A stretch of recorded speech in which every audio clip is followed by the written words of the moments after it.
The Three Musketeers by Alexandre Dumas. Chapter 18. Lover and Husband. Ah, madame, said D'Artagnan, entering by the door which the young woman opened for him, allow me to tell you that you have a bad sort of husband. You have, then, overheard our conversation? Asked Madame Bonacieux, eagerly and looking at D'Artagnan with disquiet. The whole. But how, my God? By a mode of proceeding known to myself, and by which I likewise overheard the more animated conversation which he had with the cardinal's police. And what did you understand by what we said?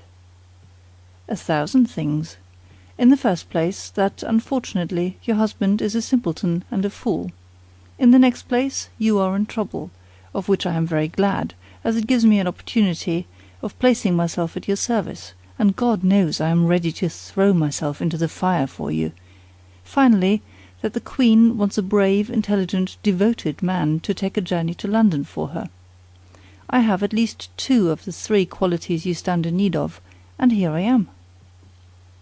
Madame Bonacieux made no reply, but her heart beat with joy and secret hope shone in her eyes.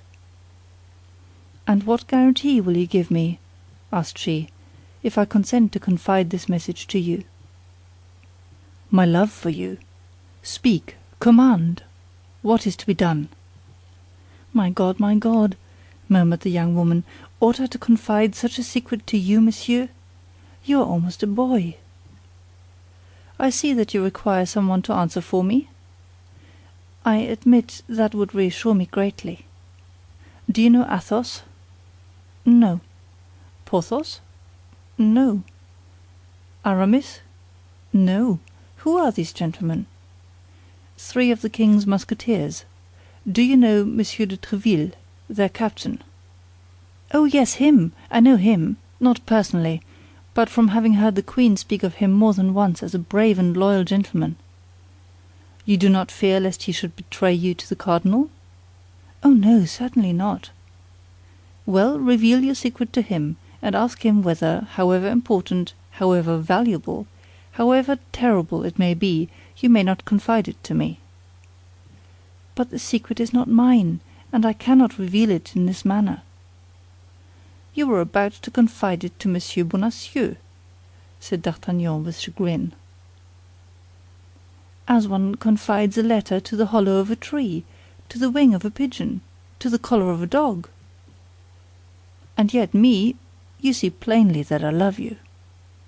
"You say so." "I am an honorable man." "You say so." "I am a gallant fellow." "I believe it."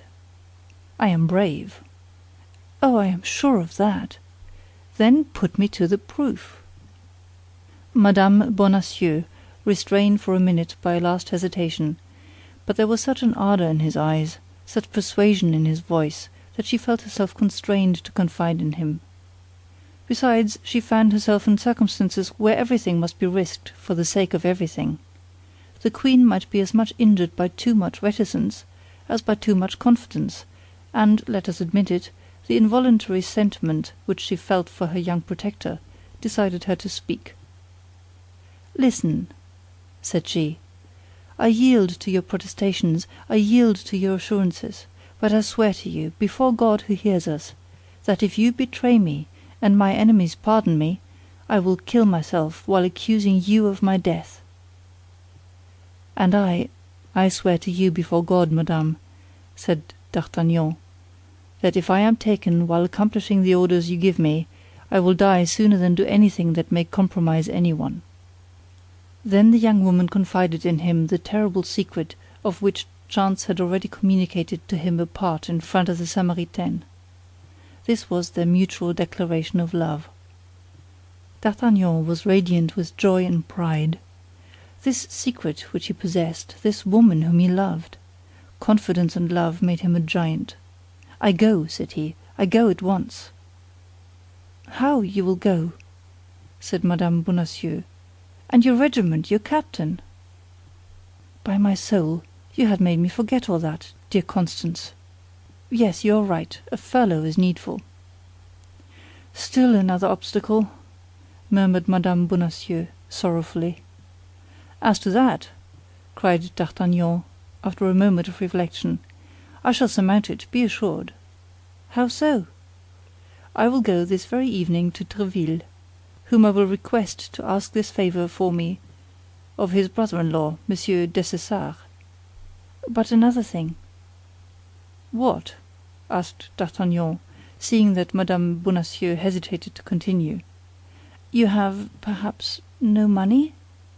Perhaps is too much, said D'Artagnan, smiling. Then, replied Mme. Bonacieux, opening a cupboard and taking from it the very bag which a half-hour before her husband had caressed so affectionately, take this bag. The cardinal's! Cried D'Artagnan, breaking into a loud laugh, he having heard, as may be remembered, thanks to the broken boards, every syllable of the conversation between the mercer and his wife. The cardinal's, replied Mme. Bonacieux. You see, it makes a very respectable appearance. Pardieu, cried D'Artagnan, it will be a double amusing affair to save the queen with the cardinal's money. You are an amiable and charming young man, said Mme. Bonacieux. Be assured you will not find her Majesty ungrateful.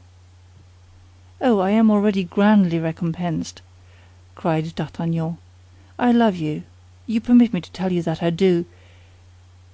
That is already more happiness than I dared to hope. Silence, said Mme. Bonacieux, starting. What? Someone is talking in the street. It is the voice of my husband. Yes, I recognize it. D'Artagnan ran to the door and pushed the bolt.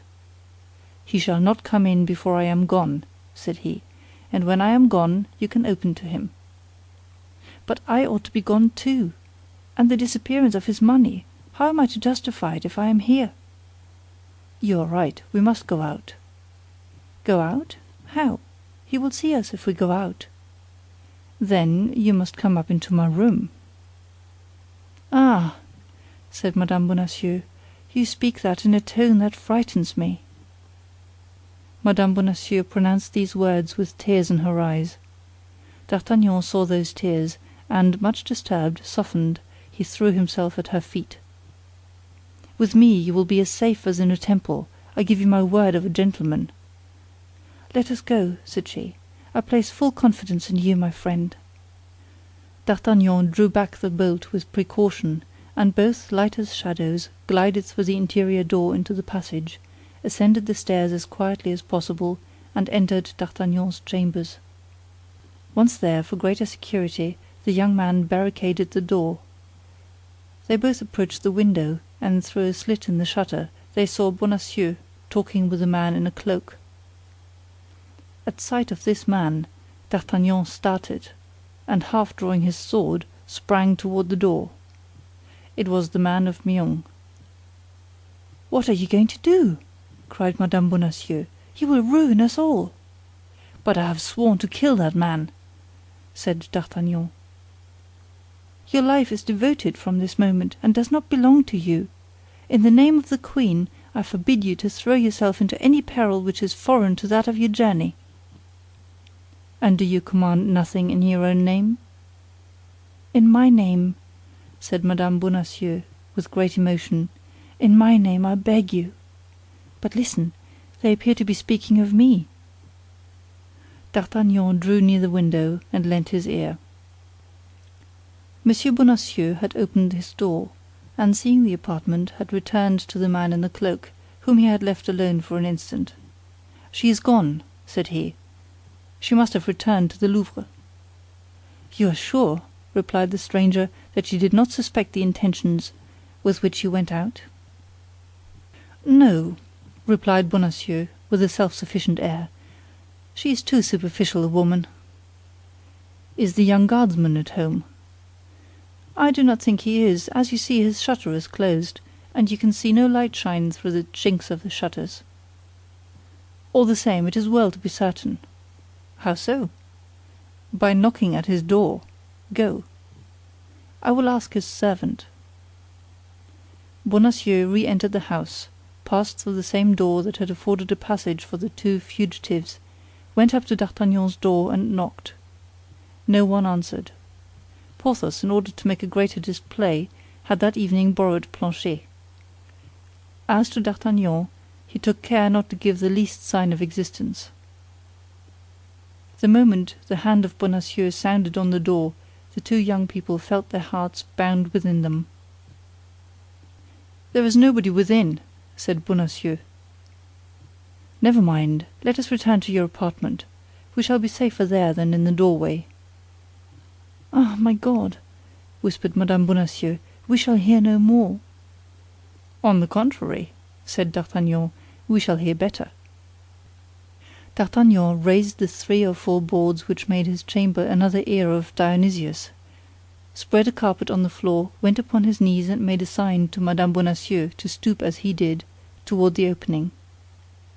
"You are sure there is nobody there?" said the stranger. "I will answer for it," said Bonacieux. "And you think that your wife—" "Has returned to the Louvre." "Without speaking to anyone but yourself?" "I am sure of it." "That is an important point, you do understand." "Then the news I brought you is of value?" "The greatest, my dear Bonacieux. I don't conceal this from you." "Then the cardinal will be pleased with me?" "I have no doubt of it." "The great cardinal! Are you sure, in her conversation with you, that your wife mentioned no names? I think not. She did not name Madame de Chevreuse, the Duke of Buckingham, or Madame de Vernet?" "No, she only told me she wished to send me to London to serve the interests of an illustrious personage." "The traitor!" murmured Mme. Bonacieux. "Silence!" said D'Artagnan, taking her hand, which, without thinking of it, she abandoned to him. "Never mind," continued the man in the cloak, "you were a fool not to have pretended to accept the mission. You would then be in present possession of the letter. The state, which is now threatened, would be safe, and you—" "And I?" "Well, the cardinal would have given you letters of nobility." "Did he tell you so?" "Yes, I know that he meant to afford you that agreeable surprise." "Be satisfied," replied Bonacieux. "My wife adores me, and there is yet time." "The ninny!" murmured Mme. Bonacieux. "Silence!" said D'Artagnan, pressing her hand more closely. "How is there still time?" asked the man in the cloak. "I go to the Louvre. I ask for Mme. Bonacieux. I say that I have reflected. I renew the affair. I obtain the letter, and I run directly to the cardinal." "Well, go quickly. I will return soon to learn the result of your trip." The stranger went out. "Infamous!" said Mme. Bonacieux, addressing this epithet to her husband. "Silence!" said D'Artagnan, pressing her hand still more warmly. A terrible howling interrupted these reflections of D'Artagnan and Mme. Bonacieux. It was her husband, who had discovered the disappearance of the money bag, and was crying, "Thieves!" "Oh, my God!" cried Mme. Bonacieux, "he will rouse the whole quarter." Bonacieux called a long time, but as such cries, on account of their frequency, brought nobody to the Rue du Fossoyeur, and as lately the mercer's house had a bad name, finding that nobody came, he went out continuing to call, his voice being heard fainter and fainter as he went in the direction of the Rue du Bac. "Now he is gone, it is your turn to get out," said Mme. Bonacieux. "Courage, my friend, but above all, prudence, and think what you owe to the queen." "To her and to you!" cried D'Artagnan. "Be satisfied, beautiful Constance. I shall become worthy of her gratitude, but shall I likewise return worthy of your love?" The young woman only replied by the beautiful glow which mounted to her cheeks. A few seconds afterward, D'Artagnan also went out, enveloped in a large cloak, which ill concealed the sheath of a long sword. Mme. Bonacieux followed him with her eyes, with that long, fond look with which she had turned the angle of the street. She fell on her knees, and clasping her hands, "Oh, my God!" cried she, Protect the Queen, protect me. End of chapter 18.